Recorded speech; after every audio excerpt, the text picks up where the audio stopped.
को नहीं जानत है जग में, कपि संकट मोचन नाम तिहारो।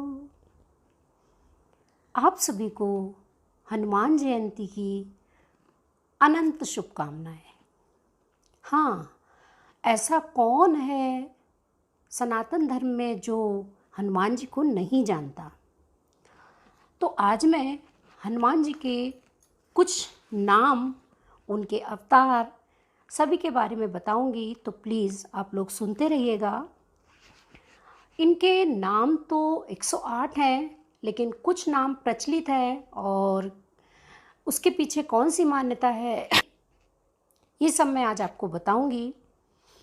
तो हनुमान जी को हनुमान, बजरंगी, महावीर और राम भक्त, अंजनी लाला, कपिराज और महावीर, इन सभी नामों से बुलाया जाता है। तो मैं कुछ नामों के बारे में तो आज आपको बताऊंगी कि उनका नाम कैसे पड़ा। महावीर हनुमान जी को शिव जी का 11वां रुद्र अवतार भी कहा जाता है। ये प्रभु राम के अनन्य भक्त भी थे और इन्होंने वानर जाति में जन्म लिया था, इसलिए इनको कपिराज कहते हैं। इनको आंजनाय और केसरी नंदन भी कहते हैं। केसरी नंदन क्यों? क्योंकि अंजनी इनकी माँ थी और केसरी इनके पिता थे।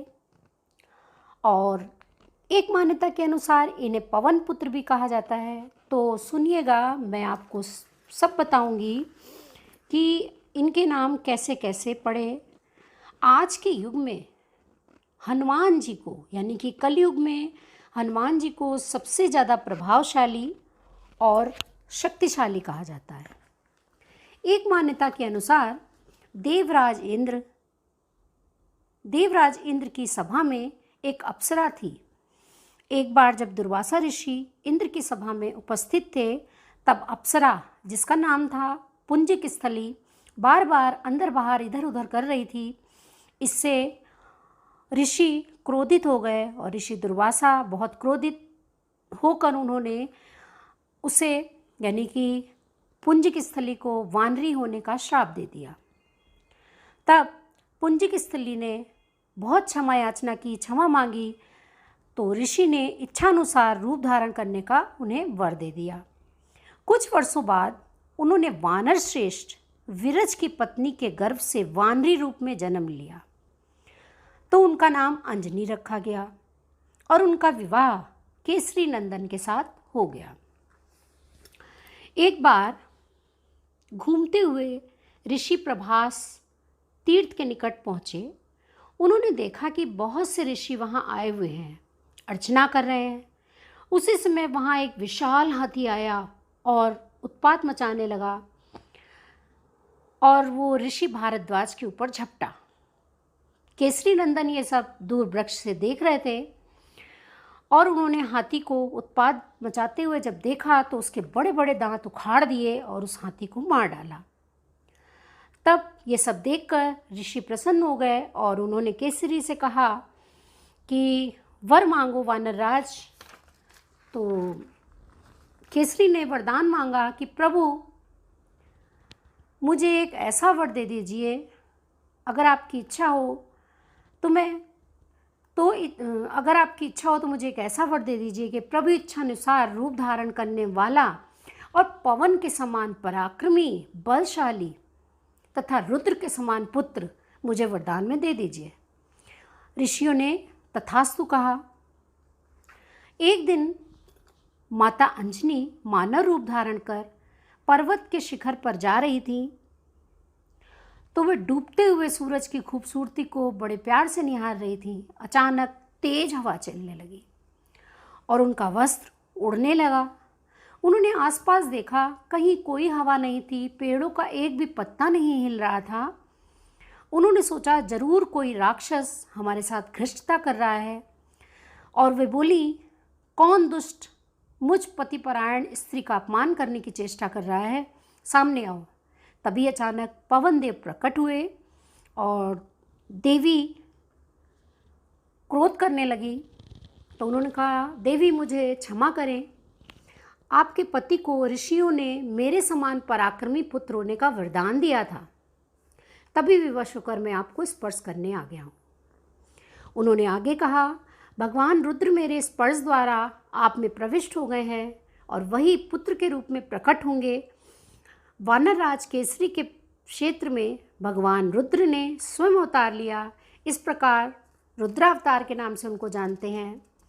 और श्री रामदूत हनुमान जी ने वानर राज केसरी के यहाँ जन्म लिया, तो केसरी नंदन के नाम से इनको जाना जाता है। और एक मान्यता के अनुसार हनुमान जी के पीछे पवन देव का भी पूरा योगदान माना जाता है। एक बार अयोध्या के राजा दशरथ अपनी पत्नियों के साथ पुत्रेष्टि हवन कर रहे थे। यह हवन पुत्र प्राप्ति के लिए किया जा रहा था। हवन उपरांत प्रसाद की खीर तीनों रानियों में दी गई। खीर का एक भाग कौवा अपने साथ ले गया। जहाँ अंजना माँ दूर बैठी तपस्या कर रही थी और वहाँ पर कौवे ने थोड़ी सी खीर वहाँ पर टपका दी।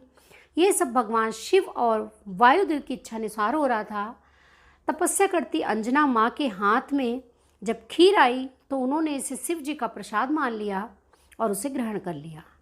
इसी प्रसाद की वजह से हनुमान जी का जन्म हुआ और महाबलशाली होने के कारण इन्हें महावीर कहते हैं और बजरंग के समान कठोर होने के कारण इन्हें बजरंगी कहते हैं और केसरी के पुत्र होने के कारण केसरी नंदन कहते हैं और अंजनी के पुत्र हैं इसलिए उनको अंजनी लाला कहते हैं और हनुमान भी इनका नाम है और राम भक्त भी इनको कहा जाता है क्योंकि ये राम के अनन्य भक्त थे।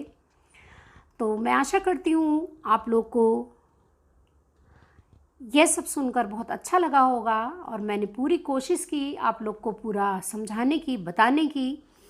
अगर आप लोग को हनुमान जी की ये कथा अच्छी लगी हो तो प्लीज़ हमारे चैनल को सब्सक्राइब करिएगा, लाइक करिएगा और अगर अच्छी लगे तो औरों में शेयर भी करिएगा।